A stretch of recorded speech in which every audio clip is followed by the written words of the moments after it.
This is Center Stage, putting your firm in the spotlight by highlighting business owners and other industry experts to help take your firm to the next level. Hey everyone, and welcome to Center Stage. I'm your host, John Henson, and this week we're talking about what I think is one of the biggest drivers of referrals and repeat business that your firm can utilize, and that is email marketing. I know that there are all kinds of skeptics and cynics out there that kind of say that email marketing is dead or a waste of time, and I cannot disagree more with that sentiment, just because we have tons of direct evidence, even just from our clients, that shows that it truly does work and that it, drives referrals and it keeps you top of mind. And so to help accentuate that point and prove that we're right on this, I am joined by expert email marketer Ken Countess. Ken, thanks for joining us. Hey, John, it's so great to be here.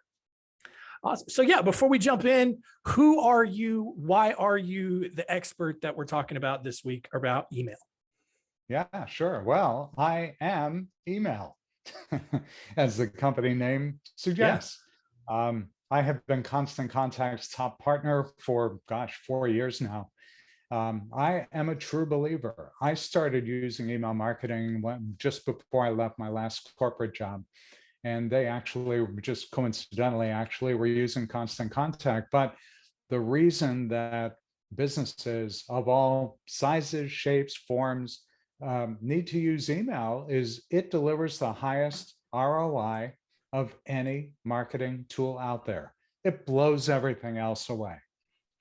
The latest data from the DMA, Data and Marketing Association, is 42 to 1, meaning for every dollar you invest in an email campaign, you get 42 back. Wow. There's nothing that comes close.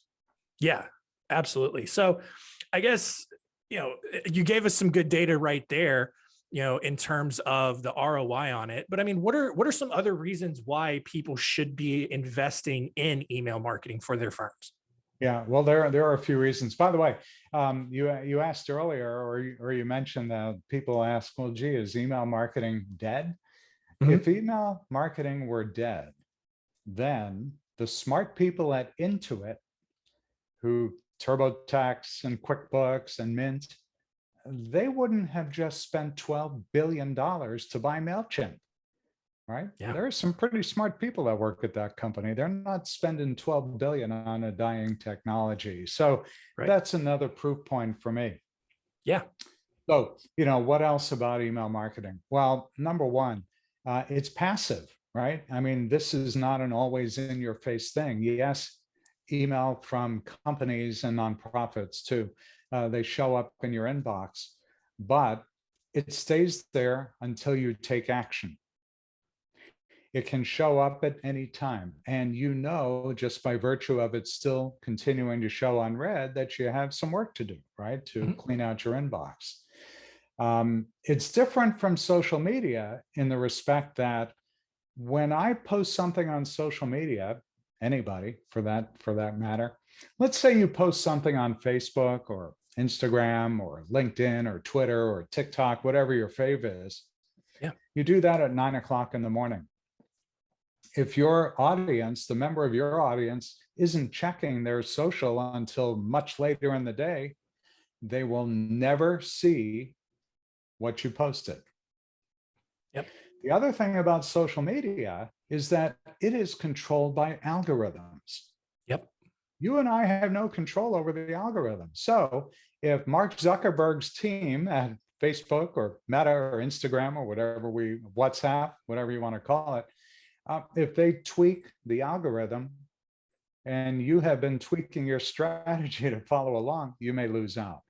Email is not subject to the same kinds of algorithms that social media is. So with very high confidence that if you hit the send button, there's a nearly 100% chance it's going to reach its destination. Yeah. And just on that social media side of things, that's why we constantly talk about, you have to post something several times for, in order to get the maximum reach out of it, you only have to send an email once for people to see that one thing. That's right. People are going to, go through their inbox. They're going to comb through their inbox. People don't necessarily scroll through the full updated timeline on all of their social media platforms. Right. And also, And by the way, that's yeah, not to say don't use social, right. right? They tend to complement each other, but Yeah. you'll get far greater ROI on an email campaign, one against the other. Email outperforms social media. In fact, the other data I saw was that the ROI on an email campaign will outperform social media 3-1. 3-1. Wow. So that says if you go back and think about that 42-1 return when you're using email, it's only 14-1 with social. Yeah. So I don't know about you, John. I'll take 42-1 over 14-1 any day of the week. Absolutely. And, especially for our audience, who is mostly lawyers, maybe some financial pros and stuff like that, the subject matter that you're often talking about isn't something that people on social media are necessarily going to openly engage with. That's true. In email, it's a little bit more private. It's a little more secure. People are going to feel a little bit more comfortable engaging with that kind of content. That's right. And you can get into more depth on an email campaign than you can on social. And of course, the best practice today is when you shoot an email out, you may have an article in there, and whether it's for the legal profession or the financial profession, and both of which have their own compliance issues and bar associations and things like that to make sure you're compliant with, the articles that come out, you don't have the entire article from start to finish in the email. It's a link, click here to read more.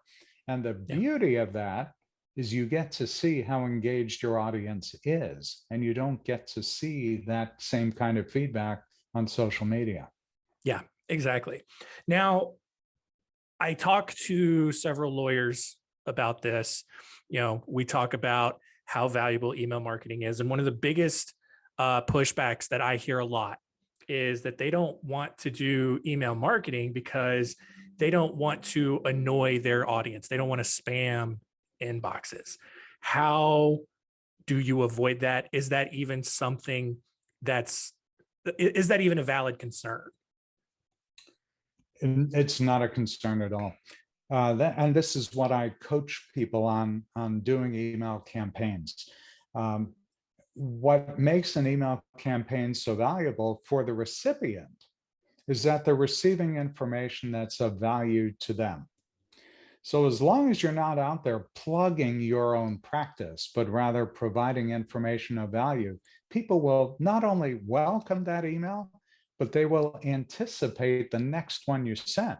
They'll actually look forward to it. And so in that respect, your open rates and click rates will actually get higher, not lower. Yeah.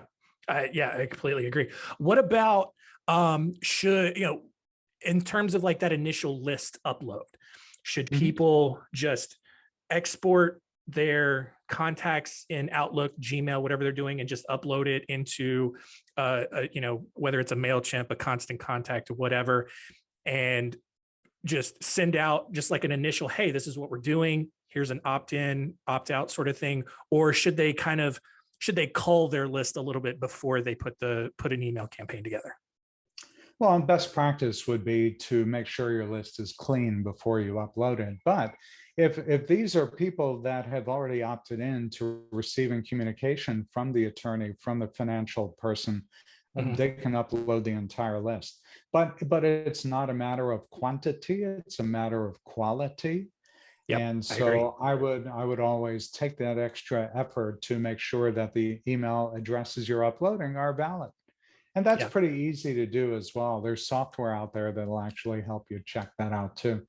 Yeah. So is that exactly what you mean by having a clean list? Like what, just making sure that all emails are still active and in use and they're not like fake bot emails? Or is that basically what you mean? Yeah, it's that. But also one thing you want to be sure of when you're using an email service provider is that the vast majority, the highest preponderance of email addresses are legitimately going to an individual.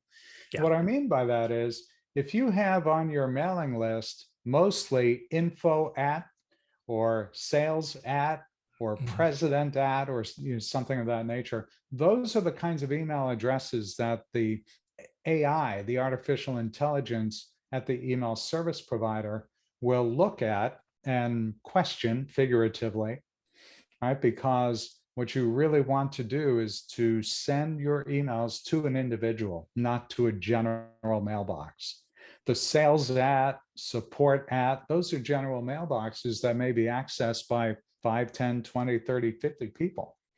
Yeah. So my recommendation is just clean out the list of those general mailboxes, upload the rest, and then over time you can go ahead and upload those more general inboxes. Yeah. So I wanted to talk about it because I want to kind of stick on this topic of, not spamming people, not annoying people. Mhm. Because I get a lot of different emails from a lot of different attorneys. Sure. And what sorts of content, in your opinion, should be put in these emails so that they are valuable, so that they're not being annoying or spammy? Yeah, sure. Well, in the case of the legal profession, it really depends on the law practice, right? Mhm. The practice of law. So if it's a bankruptcy attorney, for example, or merger and acquisition or personal injury, the type of information that they would want to send would be something relevant to their practice. So let's take a PI attorney, right? Somebody who deals primarily with car crashes. The Yep. kinds of content I might suggest sending out to their constituents is something along the lines of, what do you do if you are rear-ended, right? What are the top 3 things you need to do if you're in an accident? What do you do if you're sued? Right? There are lots of informational things that, for someone who's been in practice for any length of time, they'll be thinking, well, that's so simple. Well, yeah, it's simple if you deal with it every day, but your audience isn't. And this is the kind of stuff that they would need to know. And that makes you the source that they will go to should they need legal counsel. Yes. Yes. Oh, yeah. If you had asked me that question, that's exactly how I would have answered it.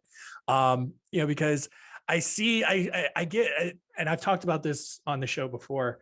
I get some newsletters, some emails from law firms, and the only thing that tells me it's a law firm is they just have the name of the firm up at the Mhm. top left.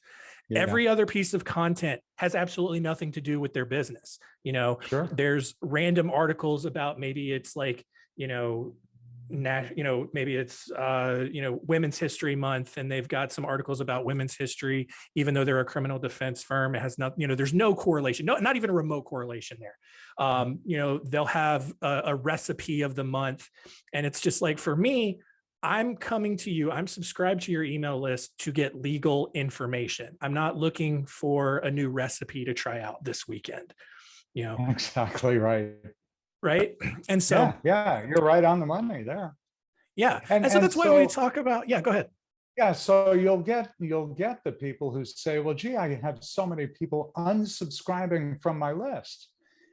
To which I say, well, let me do an audit of your campaign, Mhm. because the odds are pretty good the answer is in your campaign. So if you're an attorney and you're sending recipes out, you're right, John. I don't want recipes from an attorney. They may be great bakers or chefs or whatever, but I'm on your list because I want the information, the knowledge. I want to tap into your expertise.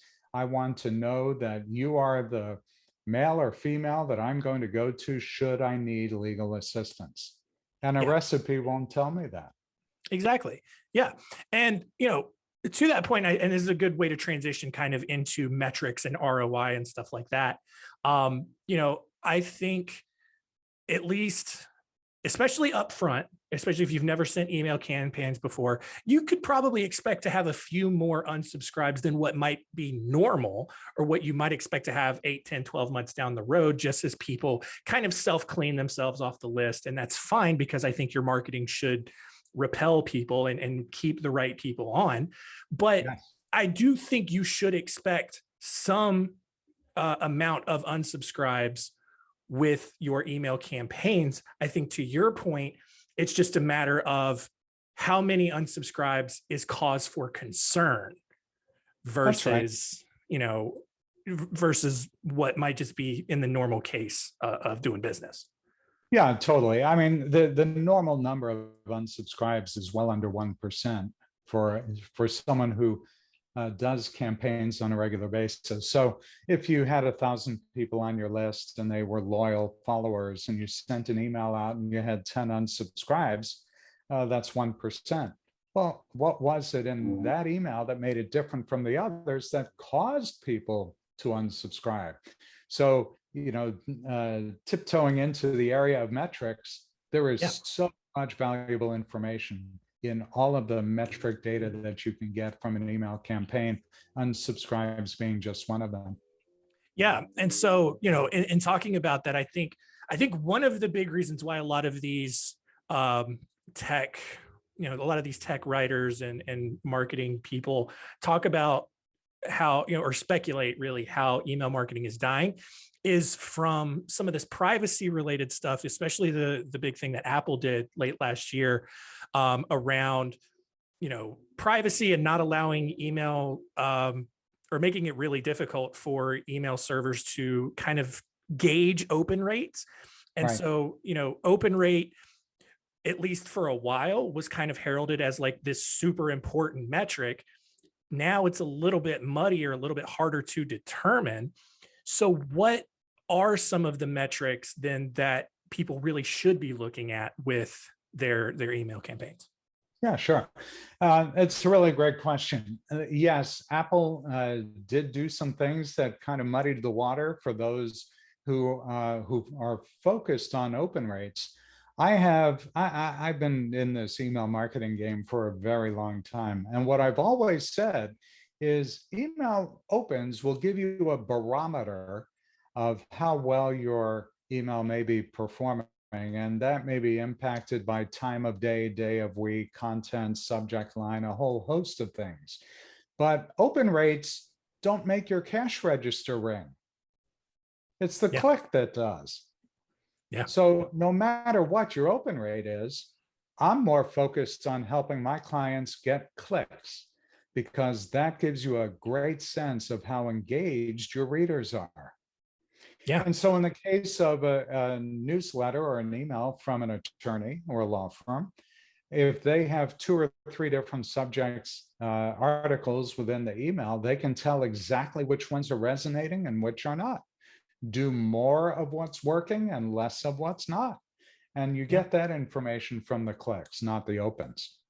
Yeah, absolutely. And so, and that's part of the reason, a big reason why at least our strategy with our clients is we'll put a blog article, a featured video in the email, but it's only going to be a paragraph, maybe 2 Mhm. paragraphs. And Right. then it's going to have a read more button or watch here button, and it's going to lead you to the website and it encourages people click through, get on the website. And now you're open to a whole world of possibilities. They can then explore, bounce around to other pages, and hopefully then maybe potentially make that contact.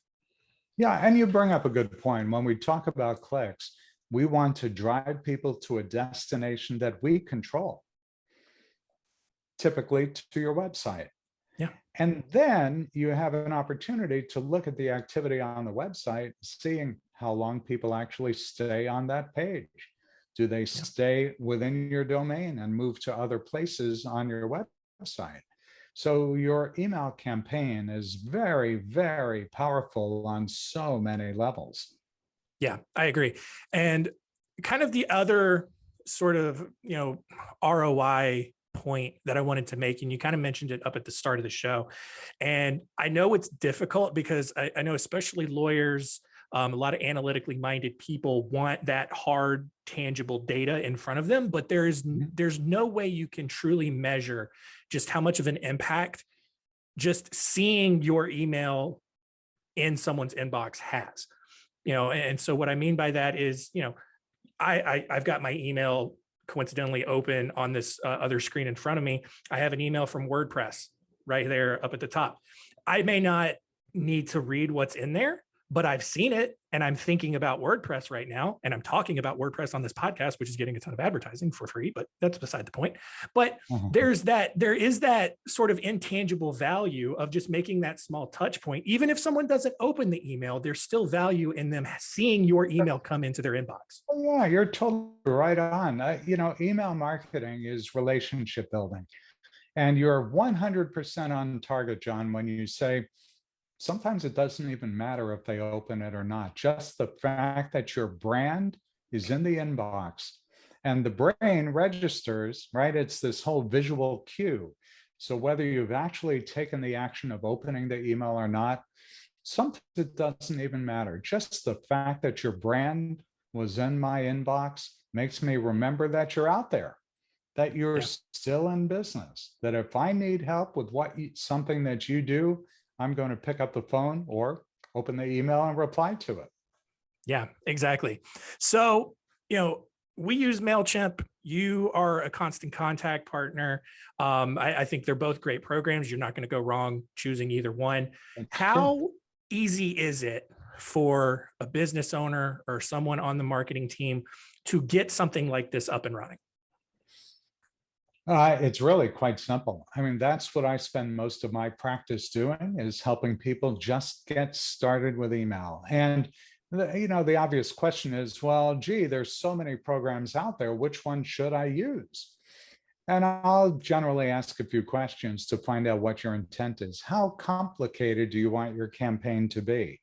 If it's fairly simple, fairly straightforward, MailChimp and Constant Contact and Aweber, and there are a whole lot of them that'll give you that baseline. Just get me out there. Just get me into somebody's inbox. If you're looking for something more sophisticated, then we move you up the value chain. Maybe you start thinking about a Keep, what used to be known as Infusionsoft. Maybe you need HubSpot. Maybe you need some other tool. But generally speaking, for the businesses and nonprofits, for that matter, they're just getting started. The MailChimps and the Constant Contacts and the Awebers do very, very well. And again, we will help somebody get off the ground. We get people going within the space of an afternoon. Yeah. And so how can people get in touch with you if they need your help getting some email set up? Sure. If you're viewing this, the logo is up here. It's kenisemail.com. And if you're listening, and I'm glad whichever way you're viewing us, it's kenisemail.com. That's all you need to know. Go to our website and within a click or two, you'll be able to reach out to me. I offer all of our visitors to the website a free audit of their email campaigns to show you what you're doing right and wrong, and it's totally free, no obligation. kenisemail.com.